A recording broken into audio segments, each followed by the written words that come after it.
Hi, so I'm Tony Dunkley. I am a former UK detective and now I'm an international advisor on investigating human trafficking and people smuggling.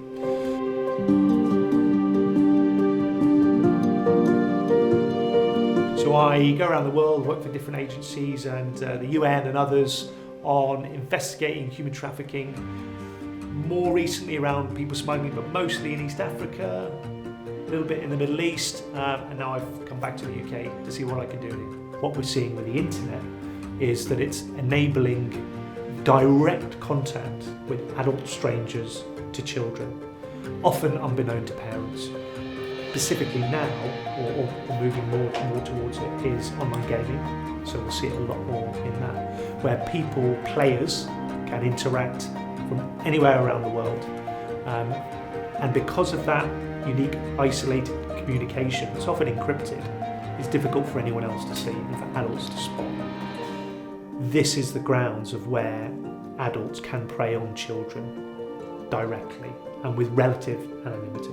If the relationship develops so much online where the adult is requesting for an intimate image of the child and the child gives that image, then the blackmail can start.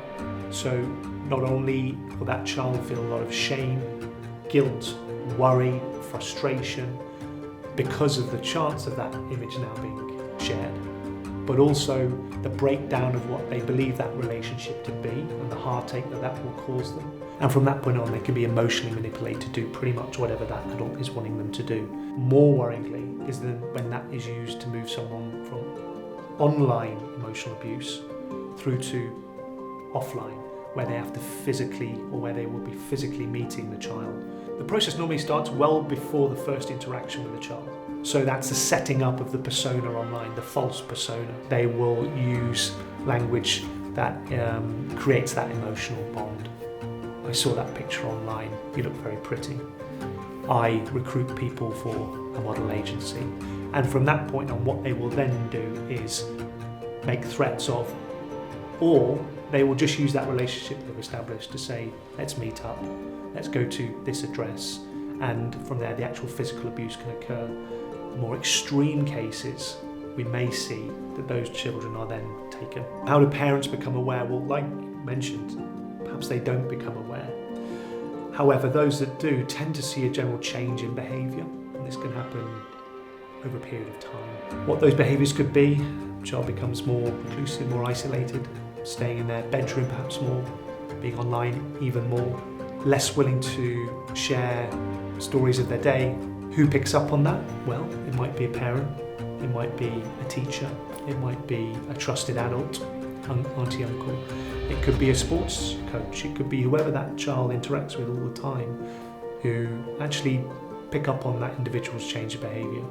For children to protect themselves online, they have to be aware that being online and speaking to people doesn't necessarily mean that the profile that you're looking at is even real. And I think a lot of children are getting used to that now. My guidance would be that don't interact with anyone online that you don't know offline. We don't really know if they're real or who they are. They might not be telling the truth. That's a really good start. Don't ever share any intimate pictures or any private information about yourself, where you live, where you go to school, anything like that. But if you do, don't feel ashamed, don't feel scared. You haven't done anything wrong. Just make sure that you tell an adult that you trust who can then help you.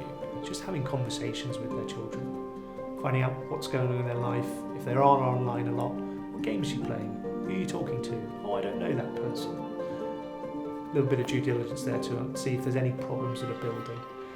What they can also do if they identify that someone is attempting to contact their child, as a former police officer, I would suggest maybe taking a picture of that image and reporting to police.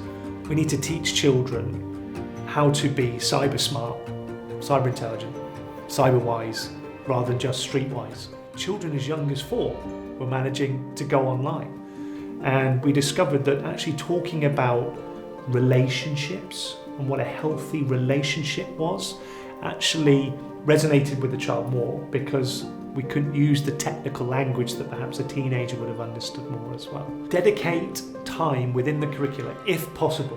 Prevention is always the best. Monitor the child's change of behaviours. All modern phones nowadays, you can set those parental restrictions. Stranger danger. Don't talk to strangers.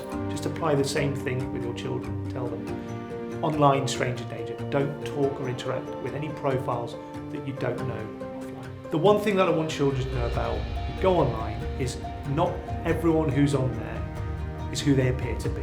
And it's so important for that child to just think before they interact, before they share, before they have conversations with people who they don't know.